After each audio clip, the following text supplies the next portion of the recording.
Hi అండి, welcome to మేరాబీ వంటిల్లు. ఈరోజు స్పెషల్ ఏంటి అంటే ఉప్మా చేస్తున్నానండి. ఇలా చేసుకుంటే టేస్టీగా ఉంటుంది, మీకు కూడా నచ్చుతుంది. మీరు కూడా ఖచ్చితంగా ట్రై చేయండి. వీడియో కనుక మీకు నచ్చినట్లయితే లైక్ చేయండి, షేర్ చేయండి, అలాగే సబ్స్క్రైబ్ చేయండి. ఏమేమి కావాలో చూద్దాం. నేను వచ్చి 1 కప్పు నూక తీసుకున్నానండి. తెల్ల ఉప్మా నూక అంటారు దీన్ని. నేను ఫుల్గా తీసుకోలేదు, సగానికి తీసుకున్నాను. అలాగే జీడిపప్పు, చిన్న సైజు ఉల్లిపాయ ఒకటి తీసుకున్నాను, చిన్న ముక్కల కింద కట్ చేసుకున్నా. 1 పచ్చిమిరపకాయ చిన్న ముక్కల కింద కట్ చేసుకున్నా. శనగపప్పు వచ్చి 3 స్పూన్స్ తీసుకున్నాను. 1 స్పూన్ ఆవాలు, అలాగే 2 స్పూన్స్ వచ్చి సాయి మినపప్పు. 2 టమాటాలు తీసుకున్నాను. 1 ఇంచు అల్లం చిన్న ముక్కల కింద కట్ చేసుకున్నా. కరివేపాకు, కొత్తిమీర, టేస్ట్కి సరిపడా సాల్ట్, ఆయిల్. ఇప్పుడు బాండీ పెట్టుకున్న దాంట్లో నూనె వేసుకుని ఒక 30 సెకండ్స్ వేపుకుంటే సరిపోతుంది. ఆయిల్ గట్టి ఏం అవసరం లేదు, ఉత్తి దాంట్లోనే వేపుకోవచ్చు. నేను వేపేసాను 30 సెకండ్స్. తీసి ఇప్పుడు ఉప్మా తాలింపు ఎలాగో చూద్దాం. ఆయిల్ అయితే వేసుకున్నాను. దాంట్లో జీడిపప్పు వేపేసి కొంచెం దోరగా వేగిన తర్వాత తీసేసుకోవాలి.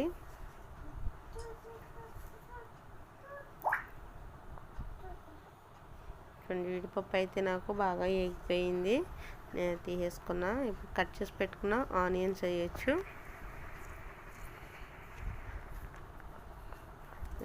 పచ్చిమిరపకాయలు. అవి కొంచెం వేగిన తర్వాత ఆవాలు వేసుకోవాలి. ఆవాలు కూడా కొంచెం వేగిన తర్వాత ఆవాలు కూడా కొంచెం వేగాయి. ఇప్పుడు సాయి మినపప్పు వేసుకున్నాను. తర్వాత శనగపప్పు. ఇప్పుడు అల్లం చిన్న ముక్కల కింద కట్ చేసుకున్నాను, అల్లం వేసుకున్నాను. ఇవన్నీ కాస్త అంత వేగాయి. దాంట్లో కరివేపాకు, కొత్తిమీర వేసుకున్నా. ఇప్పుడు టమాటాలు వేసుకోవాలి. టమాటా ఎక్కువ వేసుకుంటే టేస్ట్ బాగుంటుంది, అందుకని నేను టమాటాలు కాస్త ఎక్కువ వేసాను. టేస్ట్కి సరిపడగా సాల్ట్ వేసుకుని బాగా మగ్గేదాకా చూడండి. బాగా మగ్గే రెడీ అయింది. ఇప్పుడు నేను దాంట్లో వాటర్ వేస్తున్నాను. నేను దాంతో కప్పుడు తీసుకున్నాను అన్నాను కదండి, సగానికి కూడా తక్కువగానే తీసుకున్నాను, ఫుల్గా తీసుకోలేదు నేను. అందుకని 2 గిన్నెల నీళ్ళు పోస్తున్నాను. ఆ గిన్నెతో 2 గిన్నెల నీళ్ళు అయితే వేసాను. నేను ఇందాక సాల్ట్ అయితే కాస్త అంత తక్కువగానే వేసాను, అది మరిగేటప్పుడు చూసుకోండి. సలగపోతే మళ్ళీ కొంచెం వేసుకోవచ్చు. వేపిన జీడిపప్పు అయితే ఇప్పుడు వాటర్లో వేసేసాను.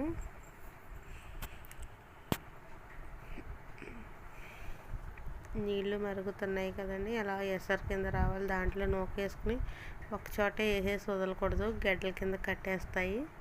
అలా వేసుకుంటూ తిప్పుకుంటూ వేసుకోవాలి.